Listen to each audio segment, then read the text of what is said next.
that you need to do this for me because I can't do anything for myself. If you look at the majority of our young and unemployed children who sit and turn as the sun turns with the sun in winter, and they in their minds develop an attitude of entitlement.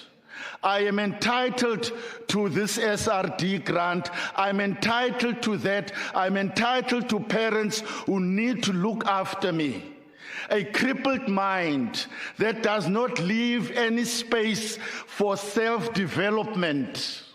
And so we meet all these people who have formed a community of the discomfort, a community of the uncomfortable, making the place of discomfort a place of comfort for them, and they develop a sense of community among themselves as they watch the others being transported to the pool that brings healing. I can't quite get the English word for it, but in Afrikaans it is said, hulle was baie gesellig.